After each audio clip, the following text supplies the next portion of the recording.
guys, it's Stephanie and Chris behind the camera here today at Hickorycroft Farm, and we're going to do a bit of a garden tour again and another August harvest. We've had a great August for things ripening, and canning season's about to be in full swing, so I think it's time to get a few plants harvested, maybe pull a few things out that are finished for the year, and yeah, we'll see where we get to. So we'll get going on that. We are starting with our broccoli. Basically, this is kind of our first batch of broccoli that went in. We've got another one further over, and we've got more started for the fall garden. But we've harvested off this kind of just picking as it's ripened, and this guy right here is probably our last plant with anything really usable for human consumption.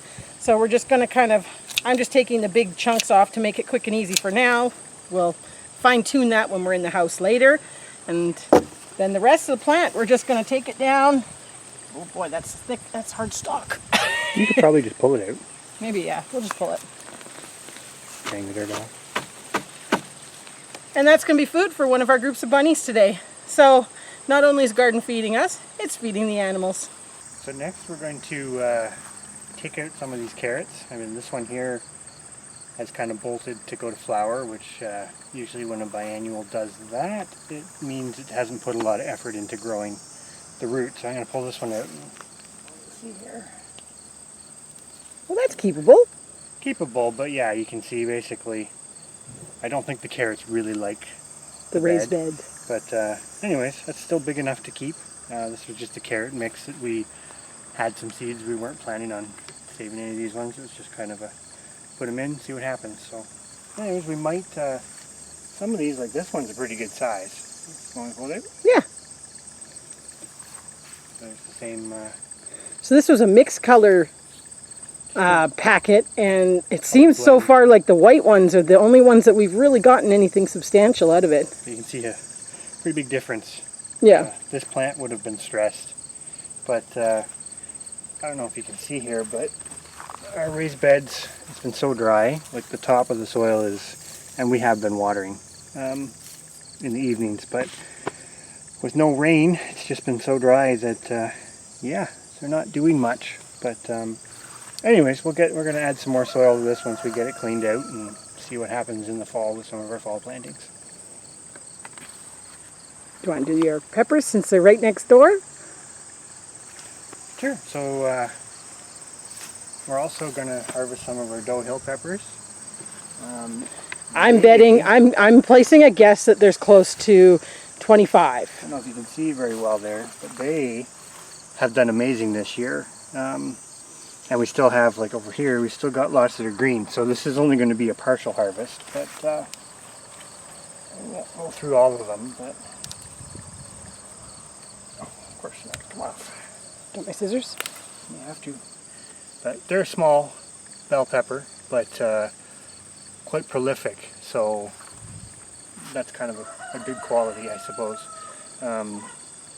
Everybody has different experiences. I've tried growing the bigger bell peppers, and they don't seem to do fantastic.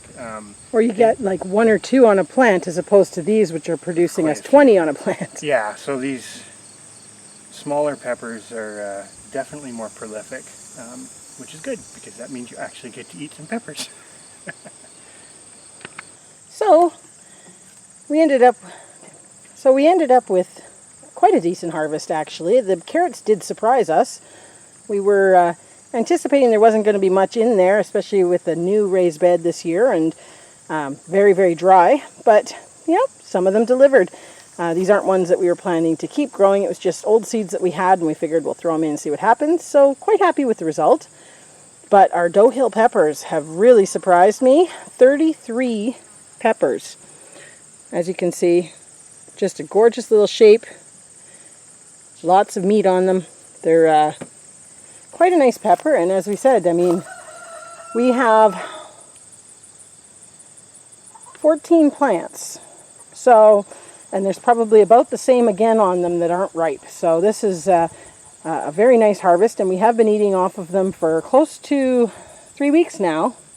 So very, very happy with this pepper. We have grown them in the past, but then for a few years we haven't. So this year we did purchase seeds for these, but now we're set with a whole bunch in our seed saver bags. So let's keep moving. So in my last little garden tour, I had talked about our red noodle beans, and they had just gotten blossoms. And in such a short time, you can see here they are really going. We're getting close to 16 inches, I would have thought, give or take a little bit. They've not done as well, as I get it all crooked, they've not done as well this year, but we're still getting something, and something is better than nothing. I don't think they've liked the dryness and heat of the location this year, but yeah, learning different things at the new property, and we'll maybe try them somewhere different next year. But we love these ones. They are great for fresh eating, great for pickling. They even keep their purple color, which is really nice. But anyways, that's those. We're not going to harvest any today, but I just wanted to kind of touch base on them because we had stopped at them last time. We'd also stopped in at the Roma tomatoes, and again, we're, what, a week later? Still not a whole lot happening. Green, loaded with fruit, but no ripening yet. But that's all right. We have other tomatoes in other places. Now we're going to go sneak over where Christopher is working hard at picking our yellow crooked-neck squash.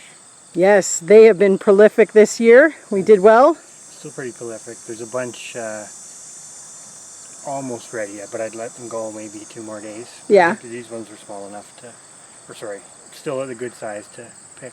They've done well, considering the lack of rain.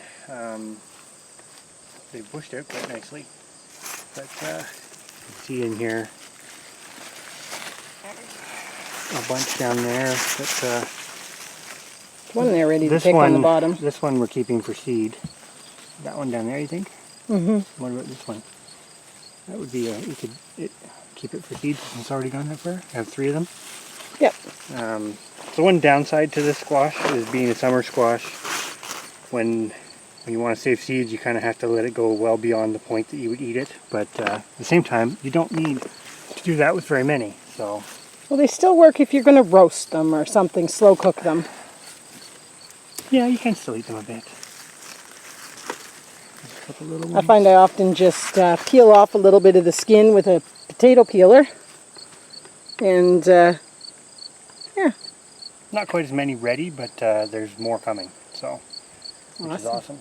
And they usually keep going pretty much right to the end of the summer. So, provided they keep getting water. And we like them. It's a little smaller than we normally pick them, but yeah, starting to go. You can see the color changes to a little darker, and they go a little bumpier.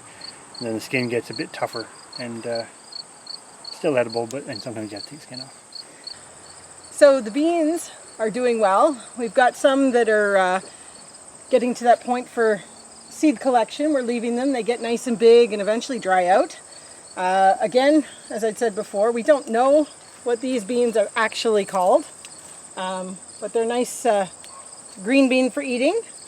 I assume you probably could use them as dry, but they are, doing quite well this year, considering we don't have a whole lot of growth in the plants.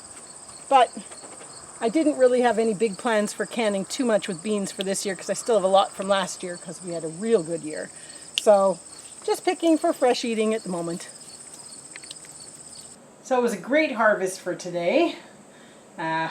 Mostly, well actually it's not even mostly the peppers. We had a lot of peppers, which is great. Carrots were a surprise. The, what are the eggplants again?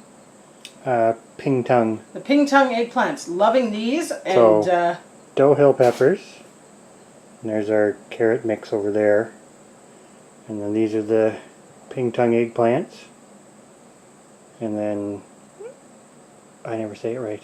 the crooked neck squash. No, the melon. Oh, the Kajari melon. And then there's the yellow crooked neck squash. Some eggs. We harvested some dill. We're going to dry some of the greens for like a dill weed spice, and then save some seeds for using and some for cooking with. And then what was left of the broccoli harvest, some Black Prince tomatoes, And you can't really see them in the back, but there are some straight 8 cucumbers hiding under the broccoli. I guess you can see one right there. Then you've got, you just moved them. Those are Bama's beans, pole beans, and a bag full of basil that's going to get used for some Pasta sauce. yeah. So all in all, not bad, and there's still tons more coming, which is a good problem to Tomatoes have. are still way behind. As you can see, it'd be nice to have them ready at this time, but I'm going to be getting some from a friend, so yeah, should still be a busy week, hopefully canning with all this. Nice. Well, on to the next thing. Bye for now.